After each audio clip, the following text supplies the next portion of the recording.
Hey, Marlene.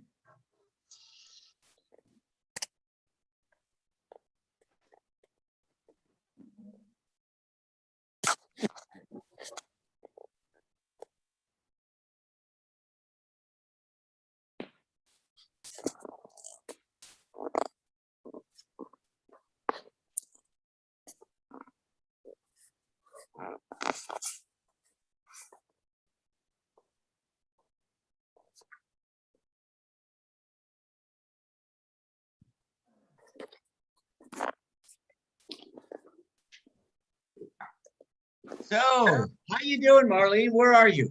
Still in Cleveland? No, I'm South Oh, Carolina. Boy, you do get around. Well, it's about time. I know. Are you in Temple this morning? Yeah, I'm in Temple. That's why you see me in a suit. I got a bat mitzvah. Lovely girl. Oh, she is so wonderful. I think you did her sister a couple of years ago. Yes, that's right. Toby and her brother Jordan a number of years ago. Yeah. The Margolises are Wonderful, wonderful people. Tell them you saw me and I send them my regards. I will do that. I'll tell them that at the party. So, morning, Barbara. What you're in Georgetown, right? Right. So, what's new? What's new in Georgetown? Lots of rain, thunderstorms. Really? Oh, yeah. Oh, that's but nice. We're leaving. My nephew has a farm. Oh. About an hour drive from here. It's sort of like a getaway place that he bought. So we're going to be leaving about 10 o'clock, but I figure you'll be almost done by then. Oh, yeah. We have to do a fairly quick one today. So let's get to it. Baruch atah morning. Adonai Eloheinu Morning, Betty. asher kiddush Stanley. v'tzibanu Barbara. la'asok b'divrei Torah. Oh, right. Okay, notice I haven't tied my tie. I'm much more casual and relaxed with you than I am with when I have to kind of perform for a bar mitzvah or a bat mitzvah. Anyway, our Torah portion is Shalach Lecha, which is the portion found in the book of Bamidbar. Specifically, we're going to look at chapter 13, and it deals with Moses sending out spies to check out the land. We're right at the border of the land of Israel. Moses chooses one person, a noble, a person of standing from each of the 12 tribes. He says, go check out the land. Go check out the land. See what it's like. Check out the inhabitants. These are the people we're going to have to fight. See, how prepared they are, how strong they are the cities fortified, etc. So, let me just read. This is chapter 13, verse 25. At the end of 40 days, they returned from scouting the land. They went straight to Moses and Aaron and the whole Israelite community at Kadesh in the wilderness of Paran. And they made the report to them and to the whole community as they showed them the fruit of the land. This is what they told him. We came to the land you sent us to. It does indeed flow with milk and honey, and this is its fruit. However, the people who inhabit the country are powerful, and the cities are fortified and very large. Moreover, we saw the Anakites there. The Amalekites dwell in the Negev region. Hittites, Jebusites, and Amorites inhabit the hill country, and Canaanites dwell by the sea and along the Jordan. Well, Caleb, and later on we're told that Joshua was by his side, and Joshua testified in a similar fashion. It says, Caleb hushed the people before Moses and said, let us by all means go up. We shall gain possession of it, for we shall surely overcome it. But the nobles, these are people of standing, who had gone up with him, said, we cannot attack that people, for it is stronger than we. Thus they spread calumnies, that's, fear mongering among the Israelites about the land they had scouted, saying, the country that we traversed and scouted is one that devours its settlers. All the people we saw were of great size. We saw the Nephilim there, and the Anakites are part of the Nephilim. Now listen to this, we look like grasshoppers to ourselves, and so we must have looked to them. So what they do, we see 10 of the 12 spies who just spread this misinformation to the people. We can't do this. We can't do this. Now, remember, and I'm going to be talking to Sydney, the bat mitzvah this morning about this. Remember what they said. They said, we looked as grasshoppers to ourselves, and so we must have looked to them. Now, my message to this little girl this morning is going to be, never look at yourself as a grasshopper. Never diminish your own capabilities.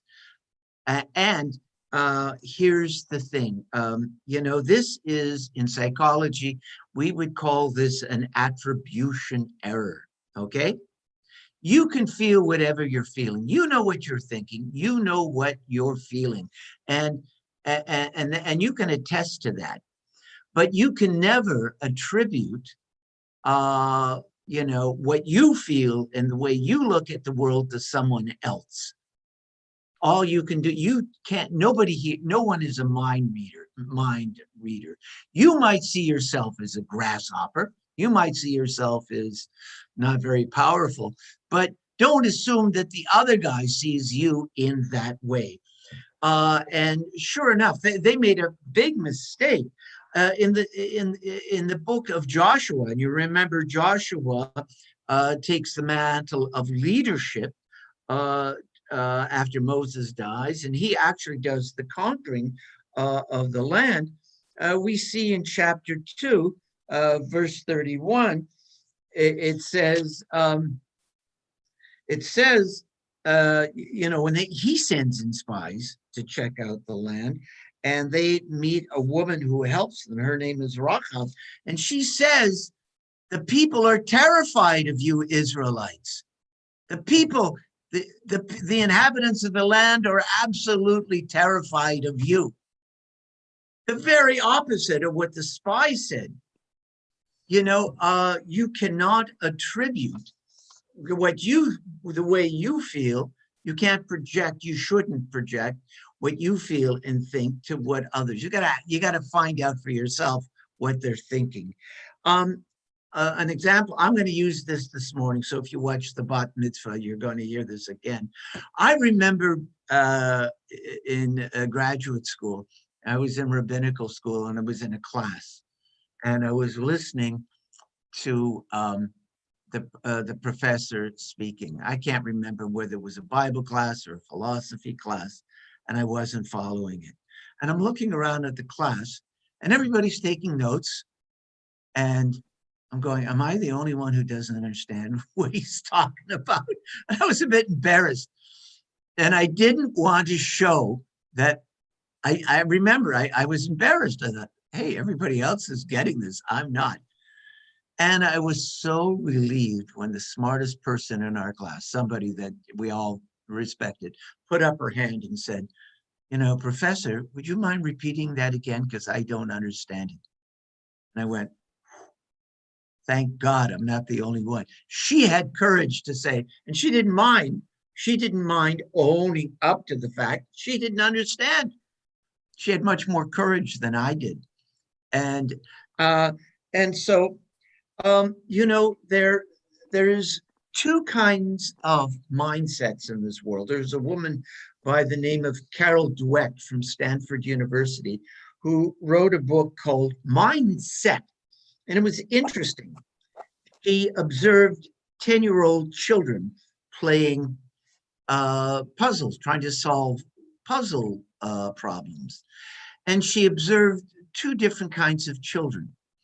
There were, though, as the puzzles, there were a number of puzzles they had to solve. As the puzzles progressively got more difficult, there were certain kids who just found that to be fun, and they would stick with it. They loved the challenge. And then there were other kids, as it got more difficult, they just gave up. They just gave up. And she said, she said, you know, there are two kinds of mindsets, as demonstrated by these children, and adults also have these two kinds of mindsets. One is a fixed mindset. A fixed mindset tells you that you have certain abilities, that they are given to you. God gives, or you're born, your DNA, whatever. That's your fixed amount of ability, right? That's the fixed mindset. And so, you can go so far and that's it in life. Then there is the growth mindset. There are certain people, as exemplified by these kids who kind of really got turned on by the more difficult problems and stuck with them. That's the growth mindset. There are some people who, when they are confronted with a challenge, they don't get discouraged.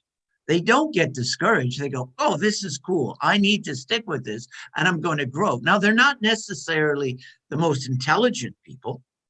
Intelligence, some people, might be a little more academic and a little quicker on the draw from an intellectual point than others. But the people who really succeed in life are not necessarily the most brilliant or the most gifted, but the people with the perseverance, the people who go, I can learn this, I can grow. And what Professor Dweck, Carol Dweck at Stanford says, that we do our children we don't do them any good when we tell them how gifted they are. We always love to tell our children, oh, you're so gifted, because what happens is the child goes, oh, I don't have to work for it, I'm gifted. And sometimes when you tell a child how gifted they are, they go, they become fearful of failing. They become fearful of failing. Oh, I'm so bright. What if I flunk that course? What if I really flub up on that test? My parents are going to be so disappointed with me. So what do? They play it safe. They play it safe. They're only going to take those courses. They're only going to attempt those things that they know they can succeed in. Note the kinds of people that Moses sent out. They were all men of standing. Rosh, they were called the heads of the tribes, princes, leaders. And these were, and that's kind of interesting. The 10, all of them were people of standing, but the 10 who said, we can't do this, we just can't conquer the land. They were people who had reputations that they had to protect. These were people who play it safe.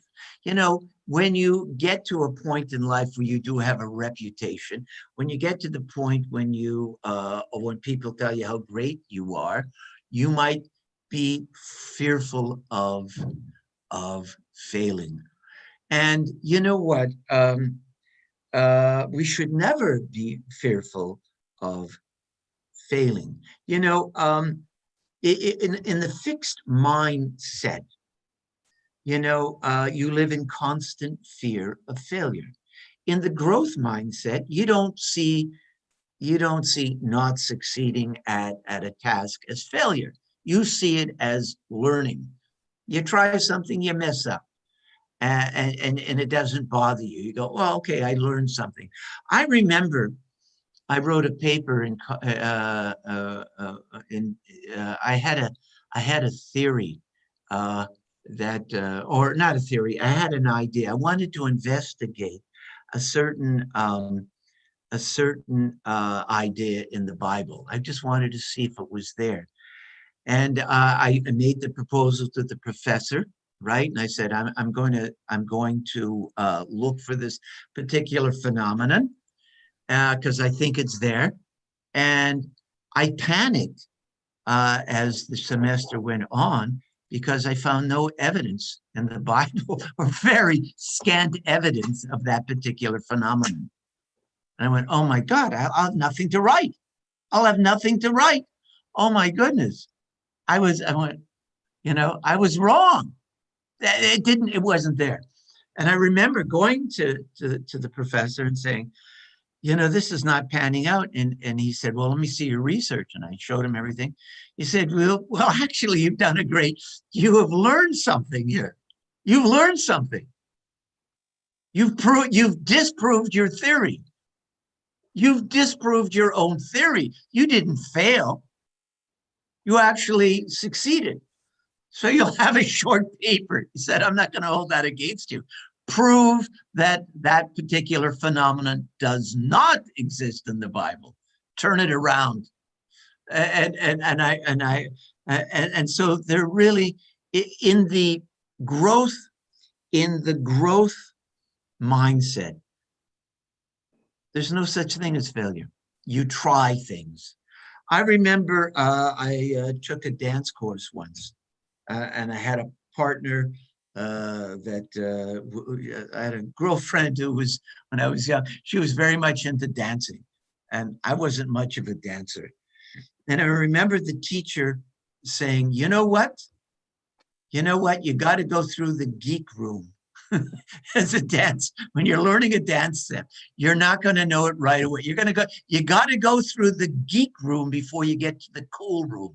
You'll look very cool when you finally learn it, but you're going to trip. You might very well trip over your own feet. You might look like a doofus, but guess what?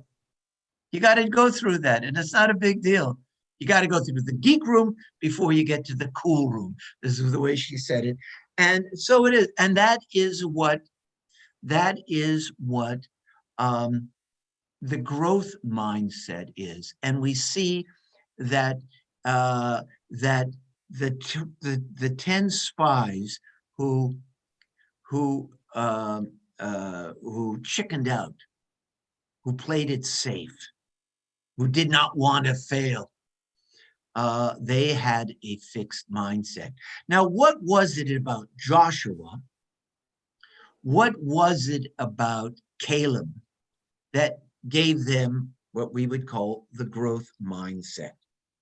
Let's look at their backgrounds. Caleb came from the tribe of Judah.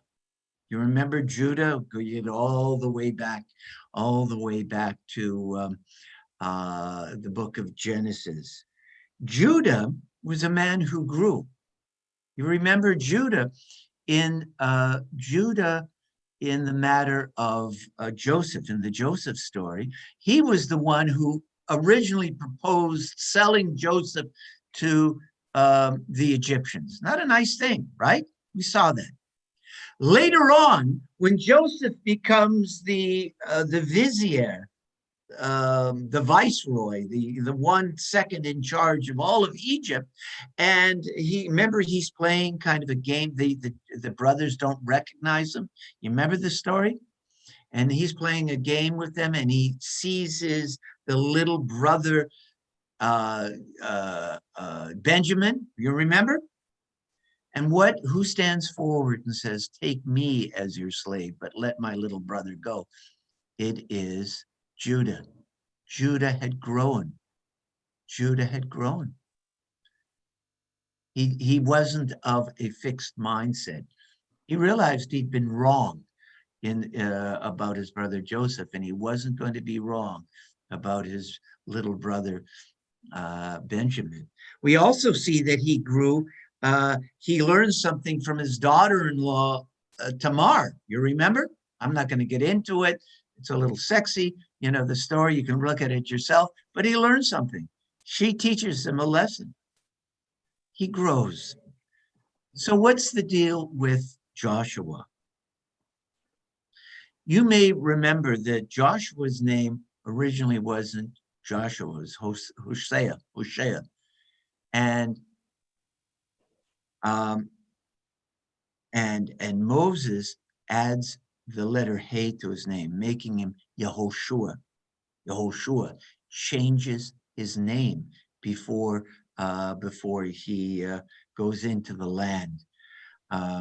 And according in our tradition, there is this idea that you change your name, you change your character. Or when there's a name change, you remember Abraham went from Avram to Avraham. When someone's name is changed in the Bible, it represents a change in character. You're leaving who you are and becoming, kind of a new person in a lot of, of course, you take many of your qualities with you, but you change your character. So we see that the two spies who stood up and said, we can do this, you can see from their lineage, Caleb being a descendant of Judah, a person who grew, a person who had a growth mindset, and Joshua, who we have this indication that he he became, a new person in a sense. They had the growth mindset. Fear of failure is almost a guarantee of failure. Think about it. If you fear failure, I'm going to try something and look silly doing it, or I'm not going to succeed. It is a formula for keeping the status quo and becoming stagnant. You become stagnant, and you know what? You're going to fail. You need to be trying new things. Doesn't matter how old you are. Doesn't matter what stage of life you are in. God doesn't want us, or God never asks us never to fail. God doesn't, and as parents, as grandparents, as in our relationships with each other, we should never expect each other never to fail, but to try new things, to grow. And so that's all I have to say about this.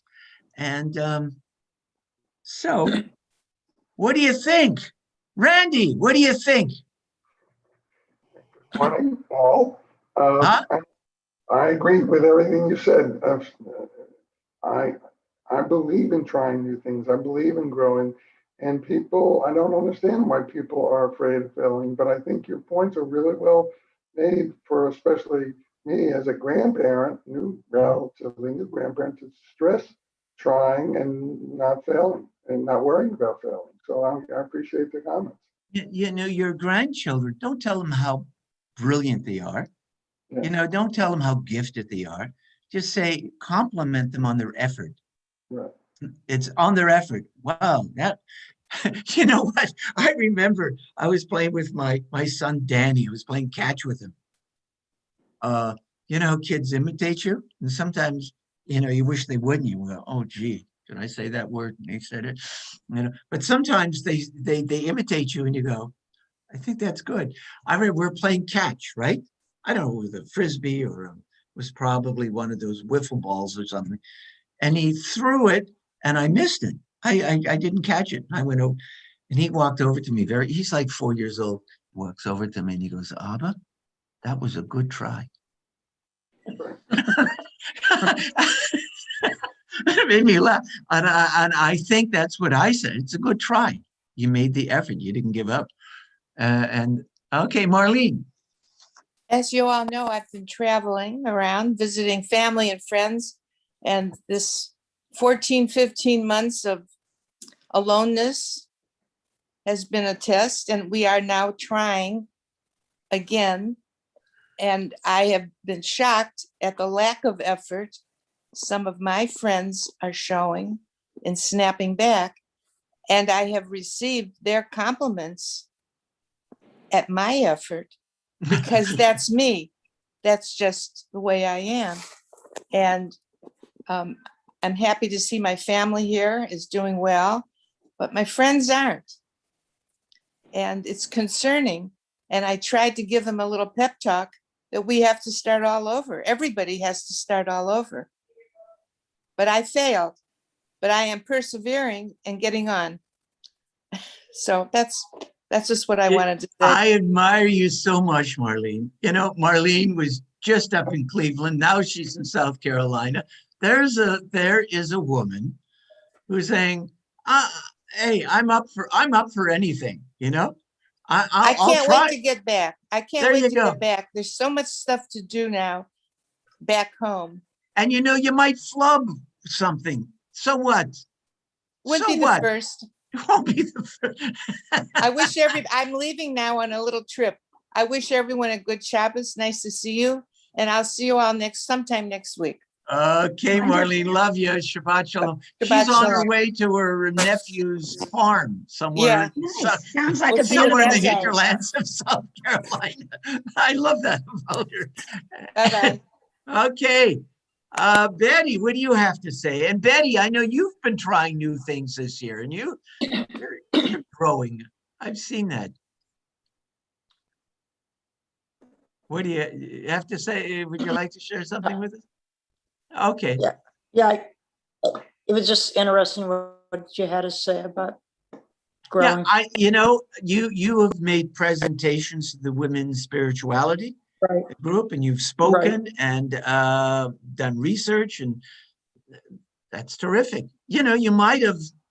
I caught a little bit of what you on one of your presentation you made. It was really good. You know what? And if you hadn't, and you did it very well, and that had to be a little scary for you. But you know what? So what? Even if you flubbed a little bit, so what? You know, but you tried, and Right. that's the main thing. Barbara and Stanley, you're people with a growth mindset. I know you two. After the Second World War. Oh, we're gonna get history I here. want to tell history, actually. Go ahead. The mindset was, there's nothing there in Palestine to go to Palestine, just desert. Right, that's right. The Zionist says, no, we're going to make a nation. That's Joshua. That's right. God, if 2,000 years we Jews played it safe. A nation. Yeah, But the Zionists came and said, yes, we're going to make a nation. absolutely. Did it. Perfect example. When I when I taught these commissioners in Boy Scouts, Mhm. did that for quite a number of years, I said, when you're talking to a scoutmaster or a cub master or somebody, and they have a trouble, let them come up with 3 ways of solving the problem. Mhm. And even though you don't like the one that they pick, they're going to make it work.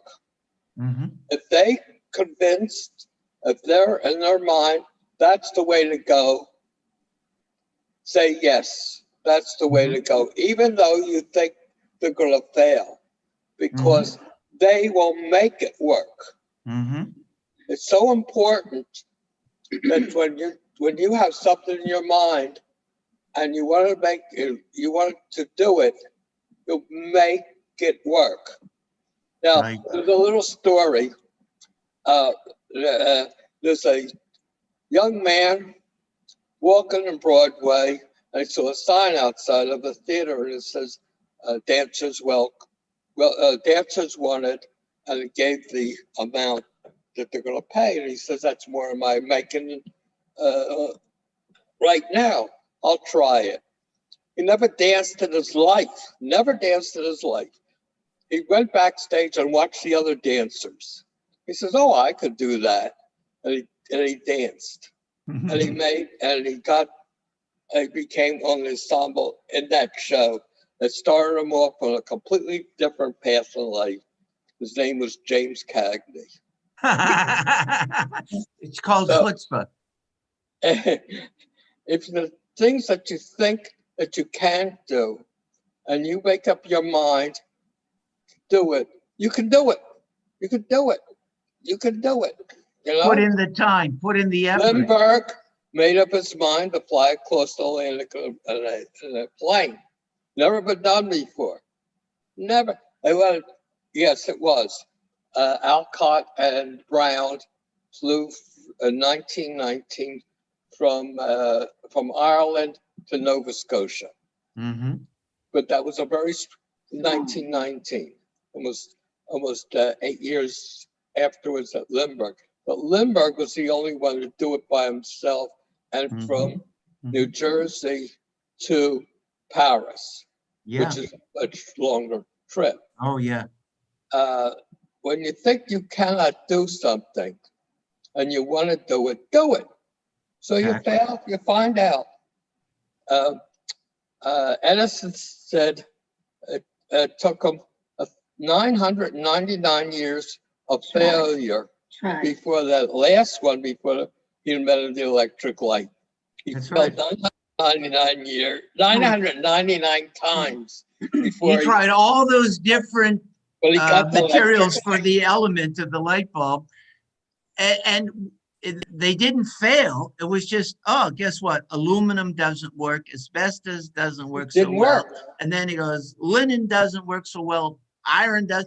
He learned something from each time. Yeah. You know, and so he hadn't failed those 900 times. Well, gang, I have to go in. I think they want to take some pictures.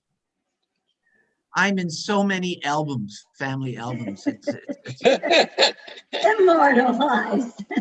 You get my good side. Okay, Shabbat Shalom, everybody. Shabbat Love you all. Shabbat shalom. Have a great day. All right, bye-bye. Catch you later. Okay.